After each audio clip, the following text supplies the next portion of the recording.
All right, everyone, I'm going to go ahead and get started. If you've just joined and you are not muted, if you could mute your screen, I think you just check in your bottom left corner of your screen with your name on it, and you should be able to mute. Thank you. I appreciate that. And I will have some time for questions at the end. And also, if you're looking at the first screen here, you can email me questions as well. So I know there's probably quite a few people joining tonight. So if you don't want, or if we don't have time to get to all your questions, or if you don't want to ask your question online, you're welcome to email me. My name is Sandy Holterhaus. My email is sandra.holterhaus@collins.com. You can put Rockwell Collins in there as well. I'll still get that. I should have changed that. But just sandra.holterhaus@collins.com, and you can reach me. This is a presentation on intermittent fasting. I have given this presentation before. I did add in some slides on some holiday strategies as well. So let's go ahead and get started. And let's see. My screen is not changing. Hang on a second.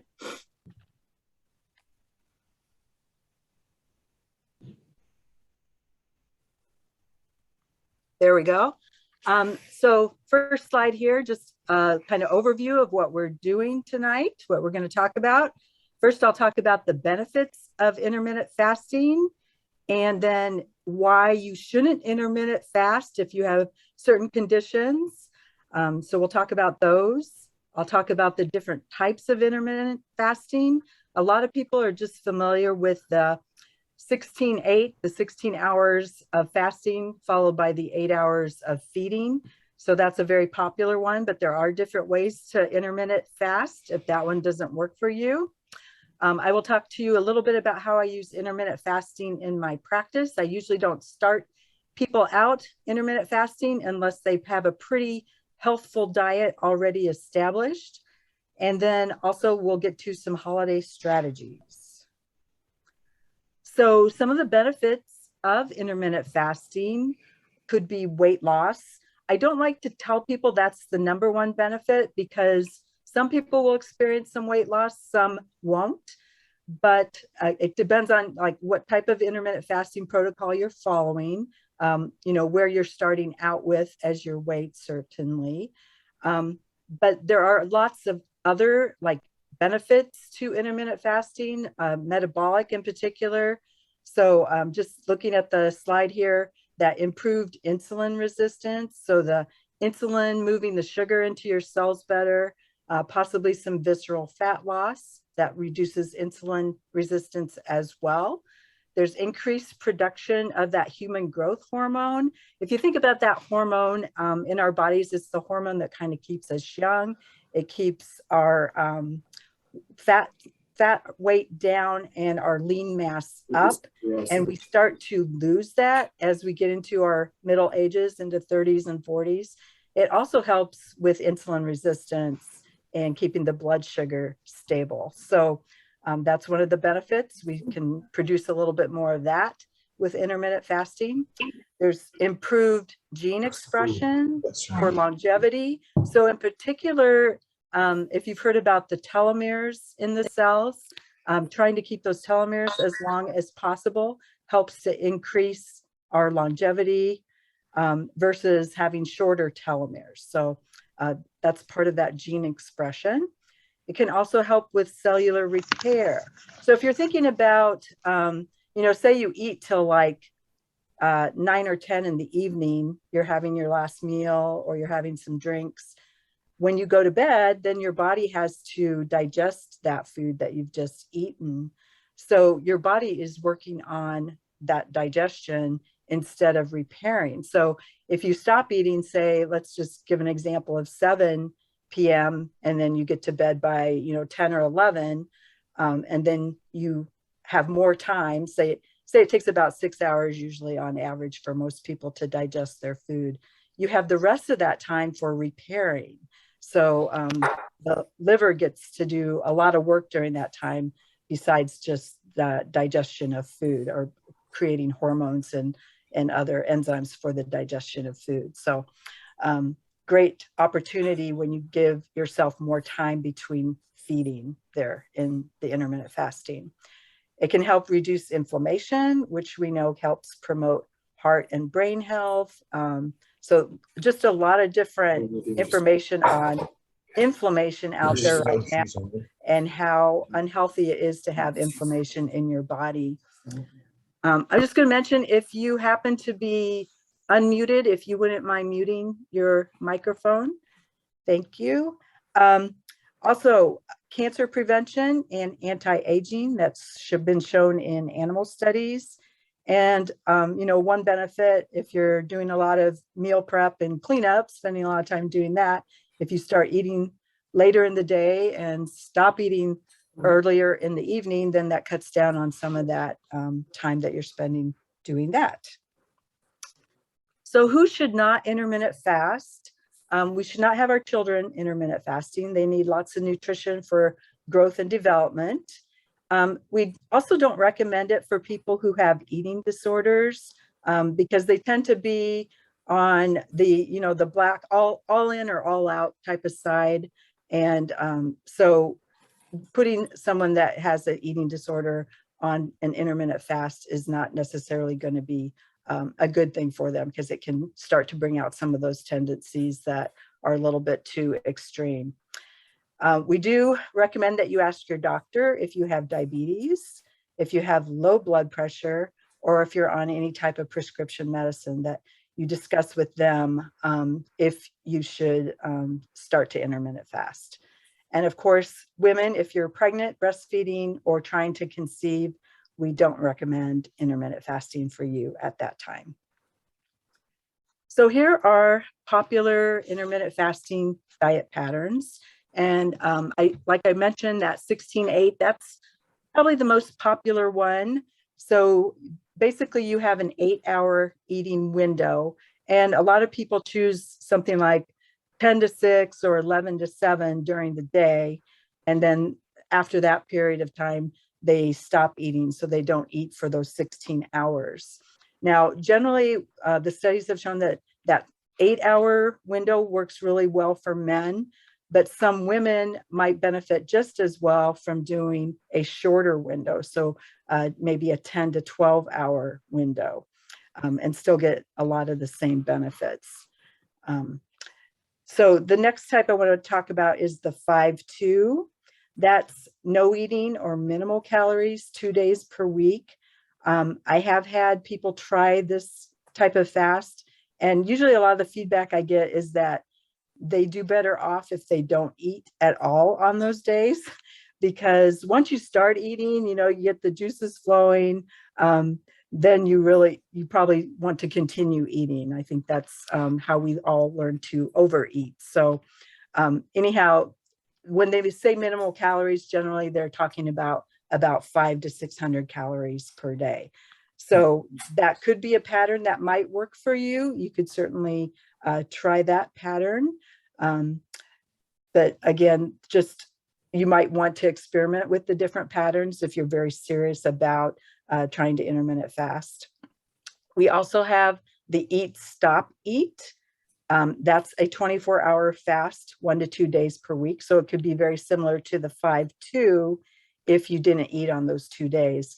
I do have a client that has successfully done the eat, stop, eat for over 5 years, I know, and it keeps her weight down. She basically will stop eating after noon on Monday and then not start eating again till Tuesday at noon. And then she does the same thing on Thursday till Friday at noon. And it's done very well for her. But again, that's a long time. 24 hours is a very long time to go without food. So that certainly wouldn't be for everybody to try that one. There's the alternate day eating. So no eating or minimal calories every other day. Again, I think you run into that problem if you do start eating on those days, that it kind of gears you up to want to eat more. So it does get very hard to eat only 500 to 600 calories on those every other day on the alternate day plan. There's also the warrior. So the warrior is eating small amounts of fruits and vegetables during the day and then having that feast in the evening. And that's not certainly probably a great dietary pattern, but I know a lot of people that eat that way. They are so busy during the day. In particular, if you're, an engineer or maybe a medical professional and you don't have that time to stop and eat, that you're probably snacking during the day. I know probably more people that are grabbing vending machine food or candy bars and then having that huge meal in the evening. So this would be focusing more on fruits and vegetables during the day, having those prepared ahead of time and eating those, and then having that bigger meal in the evening, allowing yourself to eat in the evening. They do this also as a vegetarian type strategy, where you eat just fruits and vegetables during the day, and then you have your meal with meat in the evening. So it's a type or a pseudo vegetarian type diet as well. The next one is spontaneous meal skipping. I think this one works best if you are an intuitive eater. So you're trying to practice intuitive eating, listening to your hunger cues. And there's a whole practice of intuitive eating. I do teach that to some of my clients. And so what spontaneous meal skipping would be is listening to your body, and say you wake up one morning, you're not necessarily hungry. You would then decide to go ahead and skip that breakfast meal and then not start eating till lunch. But maybe 2 days later, you're not that hungry at lunch. So you would go ahead and eat breakfast, skip your lunch meal if you're assessing your hunger and you're saying, oh, I'm not very hungry for lunch, so I'm going to skip and eat just dinner later today. So that would be, again, sporadic. So it would just kind of fit in kind of naturally with intuitive eating. And then the last one I wanted to talk about is the fast mimicking diet. So this was actually invented for cancer patients, so people going through chemo. And this is a very interesting point, but if you have fasted for a period of time, whatever you put into your body at that point when you start eating again is going to get absorbed very readily into your cells. So what the idea here is that if chemo patients fasted before their treatments, that their cells would be wide open to absorbing the chemo. And they did find that they were having much better outcomes with the chemotherapy. The problem was the oncologists were getting concerned about the weight loss that the patients were having. Because as you know, when you're going through chemo, if you're not eating the 3 days ahead of your chemo, and then you feel sick after your chemo, then you're losing out on a lot of calories. So they modified the diet and they put in that 500 to 600 calories a day for generally about the 3 days ahead of your chemo treatment, so that your cells were still set up and ready to absorb the chemo treatment.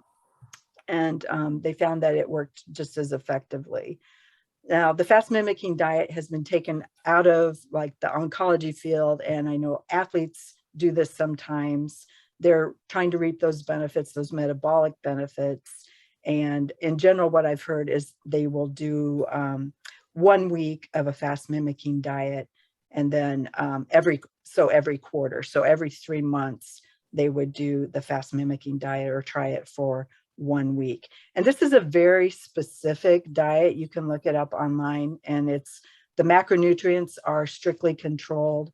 The protein, the carb, and the fat are strictly controlled for that week that you're doing that fast mimicking diet. So again, those are popular ones, and I'm not trying to say one is better than another, but definitely you could certainly experiment with them.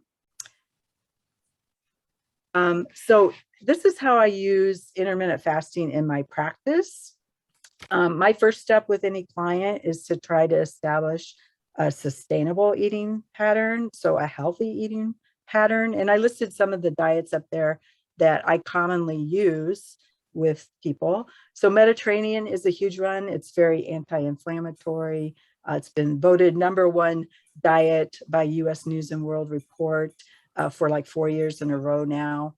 I also use plant-based diets. So whether it's a flexitarian or a vegetarian or a vegan or proletarian, which are people that eat chicken only, or pescatarian, people that eat fish in their diet.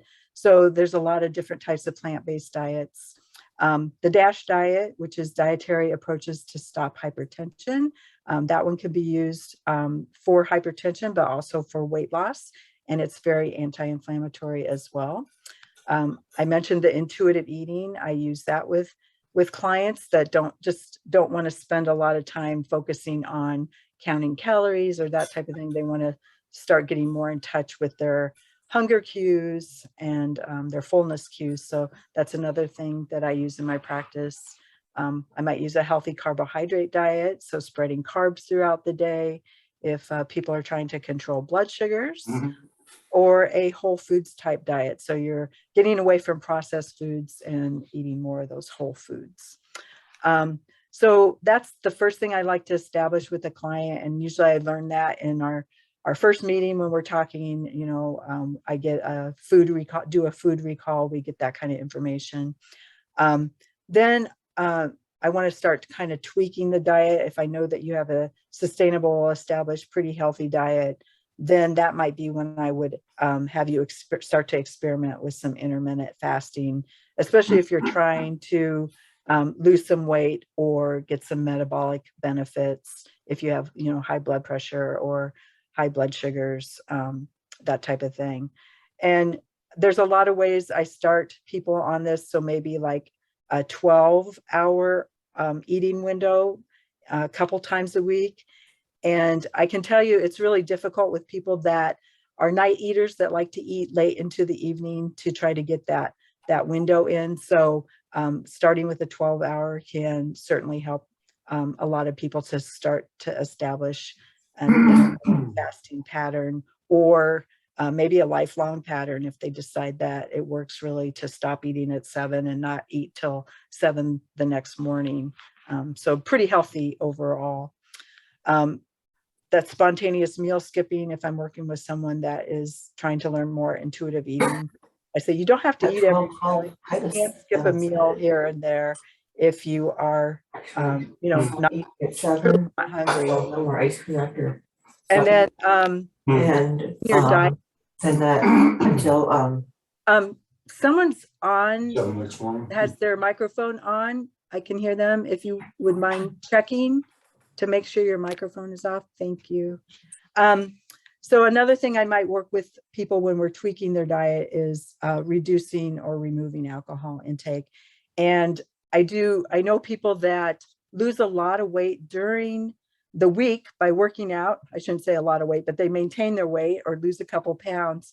And then they tie it on over the weekend, lots of drinking, lots of eating. We know when you drink, you don't really pay attention to how much you're eating. So that might be a step that I work with as well with people, is trying to reduce or remove some of the alcohol that they're taking in. And then kind of third steps and this isn't always 3 meetings. It takes some people, a little longer to start to establish these healthy habits, but maybe then we would focus on fine tuning your diet. So that's what I would do in my practice is, are there certain things that you specifically wanted to work on? And maybe you want to focus on reducing sugars in your diet. That's a very common one. Or you just want to increase fruits and vegetables, those whole foods in the diet. Maybe you want to get rid of diet pop, artificial sweeteners, artificial ingredients. That might be something we could work on. Also, maybe you need a more specific medical diet. So you have autoimmune disease, or you need to, focus more on an anti-inflammatory type diet. So those would also be some of the fine tuning that I do with individuals, as well as, and this is one of the fun things I enjoy doing, is trying to add some superfoods or some supplements. And that's after I work with someone for a while and kind of understand, that they've established that healthy eating pattern, but maybe they're vegetarian and there are some supplements that could benefit them or some superfoods that could benefit them as well. So that's how I use it in my practice. So let's move on to some holiday strategies. We certainly know that holidays can be a time of chaotic eating because we get kind of thrown out of our routine. We might be eating on somebody else's schedule. There's certainly a lot of sugary foods, high fat foods that are widely available. I know from experience at my house, everyone wants you to try the food that they brought that year. Maybe they came up with something new, or they were on Pinterest and found a new recipe. So they're all excited to have people try it. Definitely you're eating heavier meals than usual and possibly drinking more alcohol. So with all that said, the average weight gain you might think is, close to 5 to 10 pounds, but on the average, it's only 1 to 2 pounds per year per person. Now, again, I said that's average. So there are those people that are gaining, 5 to 10 pounds over the holidays, and certainly those people that are gaining less. So some of the strategies succumb. I don't mean that in a bad way. I just mean that you choose to not pay attention over the holidays and just eat what you want, because this is your favorite time of the year and you just want to enjoy it. And then also another strategy could be to try to stay closely to your routine and maybe choose healthier foods or swap out some of the more snacky foods for some healthier snack choices. Maybe if you're going to parties or to family gatherings, you could make a healthier snack to take along. That could be something that you could do. And so I threw in here as a third strategy, intermittent fasting. So choosing a window of time each day, kind of based on your schedule over the holidays. I know some people are off during that time from between Christmas and New Year's. And so maybe you would want to try intermittent fasting. And it kind of fits if you're having more of a later brunch. And if you can stop eating, fairly early in the evening. So let's dive into each of these a little bit here. So as I said, most people will gain about 1 to 2 pounds over the holidays. And a lot of times that doesn't seem like a big deal, but what is the problem is that we're not losing that weight. So over the next 10 years, and that might seem like a long time to some people or a short time to some people, you could possibly put on 10 to 20 pounds if you just allow yourself to eat and continue to gain. Whoops, what happened there? And continue to gain weight over that time. So just also remember, when you gain weight back, it's much easier to gain back fat mass than lean mass, especially as you're aging, unless you are, doing a lot of weights, a lot of resistance training, and still trying to develop that lean mass. So just remember, as you gain weight, then if you do try to lose it, a lot of times you're gaining back, and you gain it back, you're gaining back more fat mass and you're not keeping as lean over time. So one of the strategies here, or the main strategy, would be just to drink like 1.5 to 2 cups of water before each meal.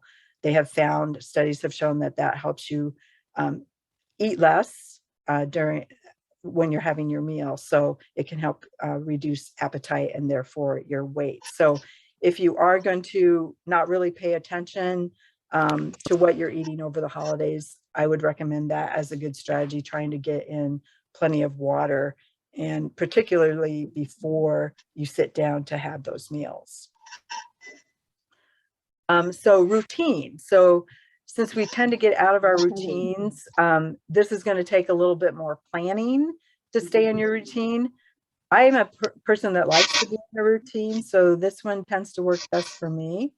You would want to keep your meals to whoops, want to keep your meals to a regular size or slightly smaller, especially if you're going to be snacking more in between. And then think What happened ahead. with him? I thought she was happy with him. Whoops. So think ahead on what you plan to eat that day and what kind of snacks are available. So just trying to plan ahead for what you're going to have, and maybe thinking ahead, like if you want somebody's favorite pie or a cookie or something like that, that you would build that into your plan for that day. So choosing those snacks that most appeal to you will be a good strategy. I'm going to mention if you're someone's unmuted. If you're not muted, you could please mute. And so again, I usually allow myself a couple snacks a day during the holidays. So I'm always trying to choose the one that most appeals to me and be flexible. So if something else comes along that you'd prefer to eat, you can certainly do that. You could split snacks into smaller samples. I love to do this. My sister and I are really good at sharing, a piece of pie or half a cookie or something like that. So that could certainly be a strategy. And then also trying to prepare healthier snacks. And I do have my Pinterest page listed on here. If you are interested in getting my Pinterest page with all my recipes, you could email me. And again, I'll give you my email at the end of this. I just threw on here also, again, I mentioned if you're drinking more alcohol, you're much more likely to kind of lose that inhibition and eat more. So you may want to consider, if you'd like, some alcohol-free wines. Those are kind of interesting because they still have all the healthy polyphenols, but you're not getting the alcohol with them. There's also, so Free is one of those brands. You can find those at Hy-Vee as well. No. And then there's Liars is another brand that you can find. She never liked this woman. She said, this woman. So those are certainly some other strategies you could use, bringing in some non-alcoholic beverages so that you can cut down on calories and hopefully also cut down on the amount of snacking that you're doing. And I'll move on here. So if you did want to use intermittent fasting, because Brenda, Brenda, that's her goal. I think someone's sorry, someone's unmuted. Unmuted. So intermittent fasting, if you want to use that, you could consider fasting for 12 to 16 hours per day over the holidays. So that can certainly help. And again, just trying to find a routine. Maybe you're looking at your day or planning your day, what activities you have that day, and just trying to figure out if you could fast 12 hours or maybe you could fast 16 hours. And then also trying to specifically eat during only that eating window to help reduce calories. So just for example, you could, if you're having a later brunch, you could consider not eating till about 10 a.m. or, maybe not till noon. And then you could stop eating or drinking by say 7 to 9 p.m. So you could fit that intermittent fast in. And again, you don't have to do this every day. It can be a little bit different each day, but it certainly can be a strategy to help get you through the holidays. And then again, like I said, plan that fasting schedule around your eating plans. So just making sure that you're start eating later in the day and then stop eating earlier to get in that fasting time. So I'm going to interrupt this presentation for a ad. And I just want people to know we do have a special, our communications manager asked me to throw this in here at the rec center right now that you can join for $35, and that gets you through the rest of the year. That basically there's no enrollment fee, and generally the enrollment fee is $35. And then also you pay a monthly fee on top of that, depending on whether you are a Collins employee, retiree, contractor, or extended family member.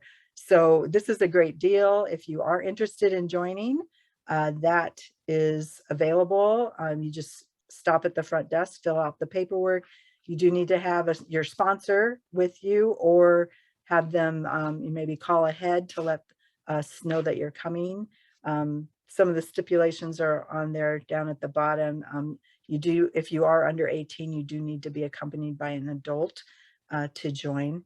But we would love to have you join if you are not currently a member. And let me move on here. I think this is my last slide. I don't know if anyone has any questions. I'm going to check on the chat room here.